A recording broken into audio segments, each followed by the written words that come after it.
রাজশাহী বিশ্ববিদ্যালয়ে কেন্দ্রীয় ছাত্র সংসদ নির্বাচনে ভূমিধস বিজয় অর্জন করেছে বাংলাদেশ ইসলামী ছাত্র শিবির সমর্থিত প্যানেল সম্মিলিত শিক্ষার্থী জোট। সকাল আনুমানিক ৮টার দিকে বিশ্ববিদ্যালয়ের কাজী নজরুল ইসলাম মিলনায়তনে মেয়েদের ৬টি হল সহ মোট ১৭টি হলের ফলাফল ঘোষণা শেষে এই ফল ঘোষণা করা হয়।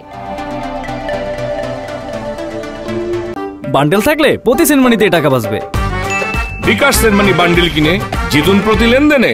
ঘোষিত ফল অনুযায়ী সহসভাপতি ও সহকারী সাধারণ সম্পাদক সহ অধিকাংশ পদে শিবির সমর্থিত প্রার্থীরা বিপুল ব্যবধানে এগিয়ে আছেন। তবে সাধারণ সম্পাদক পদে এগিয়ে আছেন আধিপত্য বিরোধী ঐক্য প্যানেলের প্রার্থী ও সাবেক সমন্বয়ক সালাউদ্দিন আম্মার।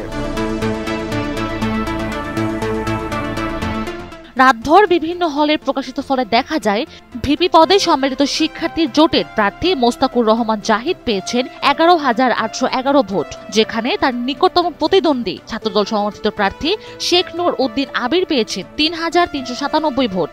সাধারণ সম্পাদক পদে আধিপত্য বিরোধী ঐক্যর প্রার্থী সালাউদ্দিন আম্মার পেয়েছেন ১১,৫৬৫ ভোট। তার নিকটতম প্রতিদ্বন্দ্বী শিবির সমর্থিত ফাহিম রেজা পেয়েছেন ৫,৭৫৭ ভোট।